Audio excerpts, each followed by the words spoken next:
آزاد کشمیر کے وزیر اعظم سردار تنویر الیاس کا کہنا ہے کہ شہباز شریف نے اپنے دورے کے بارے میں انہیں آگاہ ہی نہیں کیا۔ شہباز شریف کا رویہ کسی جاکیر ڈار جیسا تھا، ان سے بات کرنا چاہتا تھا مگر انہوں نے موقع ہی نہیں دیا اور ٹوکنا شروع کر دیا۔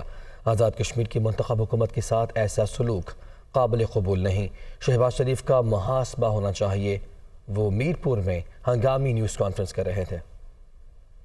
مجھے پرنسپل سیکرٹری صاحب نے کہا کہ کل شہباز شریف صاحب آ رہے ہیں میرپور۔ انہوں نے کہا جی کوئی ٹائم کا تو نہیں پتا، لیکن انہوں نے ہمیں نہیں انفارم۔ میں نے کہا جی یہ کیسے ہو سکتا ہے، ہمیں وہ انفارم نہ کریں۔ شہباز شریف کا جو میرے ساتھ ملنے کا جو اس کا انداز تھا، اس کا جو رویہ تھا نا، جیسے وہ یہاں پہ چودھری اور جاگیردار، جب اس نے اینڈ کیا تو میرا یہ تھا کہ میں کھڑا ہو کے یہ کہوں گا کہ عزت مآب جناب وزیر اعظم، وردی پرائم منسٹر آف پاکستان، لیکن موقع ہی نہیں دیا۔ اس نے مجھے ٹوکنا شروع کر دیا۔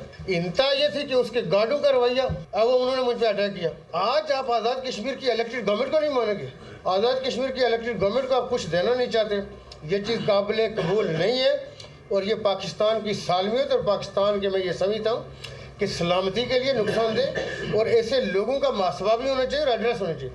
ہم پولیٹیکل لوگ ہیں، ہر محاذ پہ اس کے ساتھ لڑیں گے، بالکل یہ اس کو فریڈم نہیں دیں گے۔